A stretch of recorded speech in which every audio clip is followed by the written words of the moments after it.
This episode from Driving With Gloves is about a non-American Ford from the early 1970s, and it is about noses.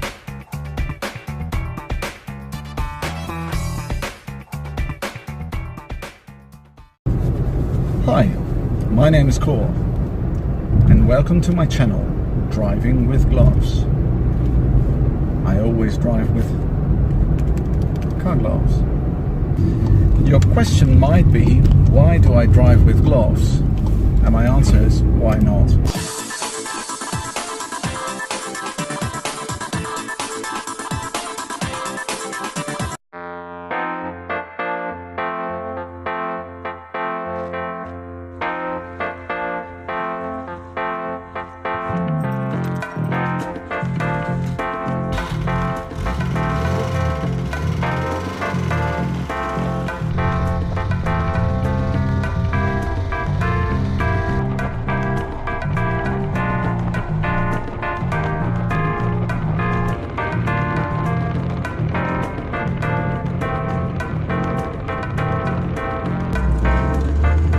Big Bill Knudsen left Denmark in 1900 to move to America.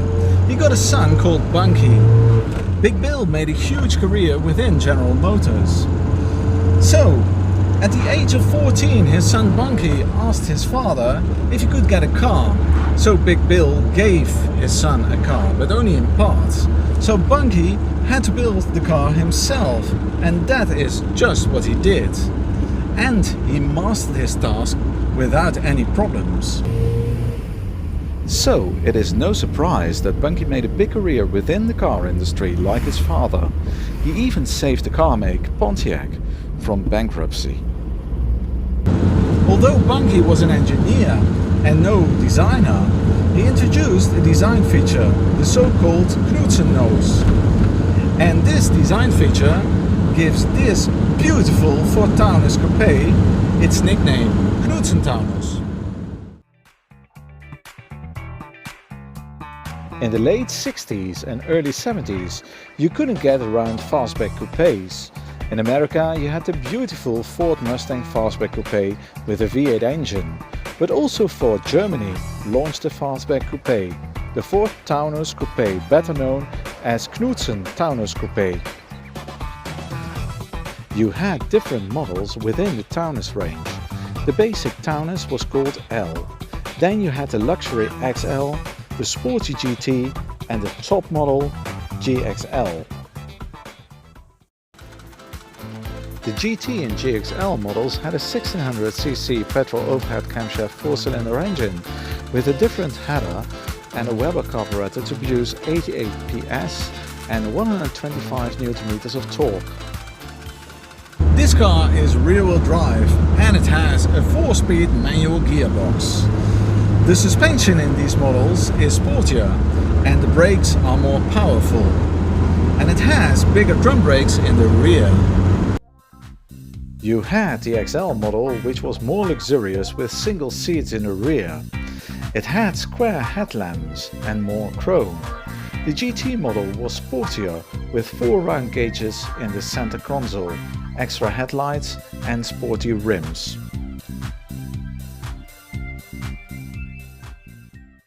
The GXL, however, was the top of the bill, a combination of the XL and GT, plus a vinyl roof and a protective side strip.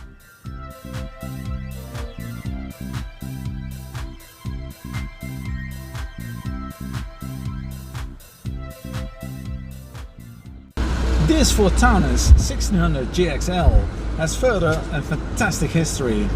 It was sold here in Lucerne in Switzerland in 1972 and it has had only 2 owners from new.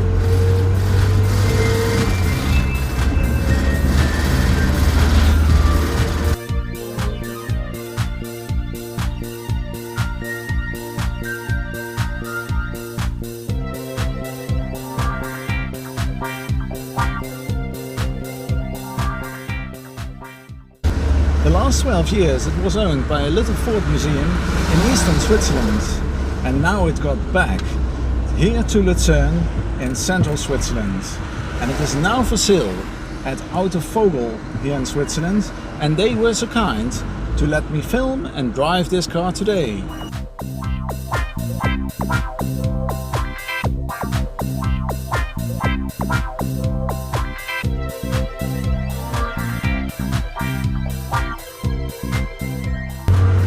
And I can tell you that I feel like a child again, because these were the cars I saw when I was a child. And this is the fashion from that period. Fortunately, I do not have to wear the ridiculous fashion from that period, but the cars and the music of that period are cool.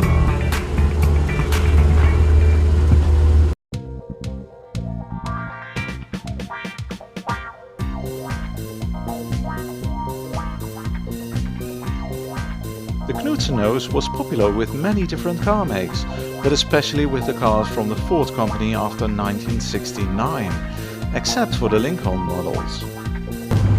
You had on one side the German Ford Taunus, on the other side you had the English Ford Cortina, with only minor differences between the two, hence the company internal name TC1, standing for Taunus Cortina. And this is the British Ford Cortina Mk3.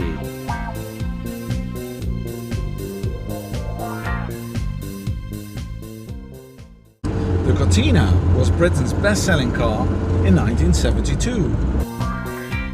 From the end of World War II until 1967, all Ford cars produced in Germany were called Taunus.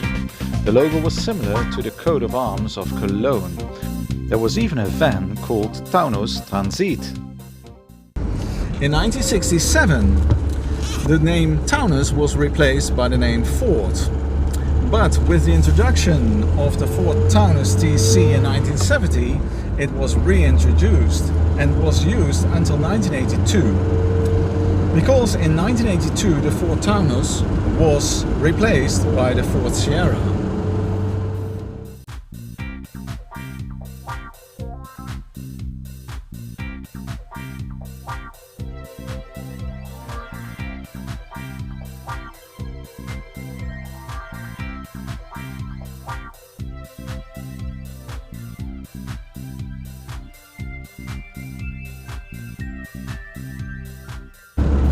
It is amazing how light these old cars are, because this car weighs only 1010 kilograms.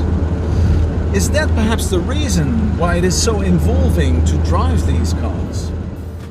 But by today's standards it is not very fast, because it has a top speed of 162 kilometers an hour. And the acceleration from 0 to 100 kilometers an hour is done in 13.6 seconds and the quarter mile in 18.5 seconds. So that's not very fast.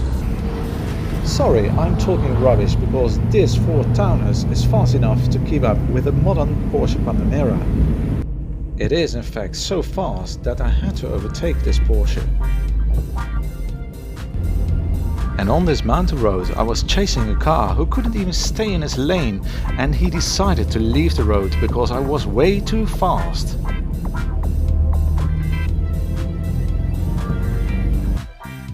Well, you can't beat me with the modern Ferrari.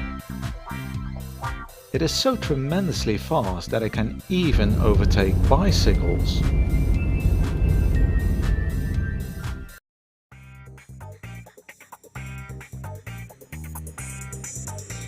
When a car is that fast, it is quite logical that the average fuel consumption is not low. In this case, 10.9 liters per 100 kilometers.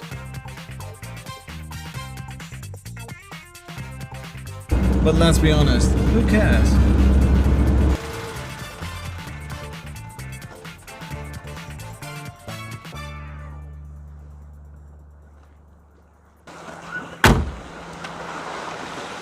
Thank you very much for watching this episode from Driving with Gloves, and I want to thank especially Auto Vogel in Switzerland for letting me film and drive this car today.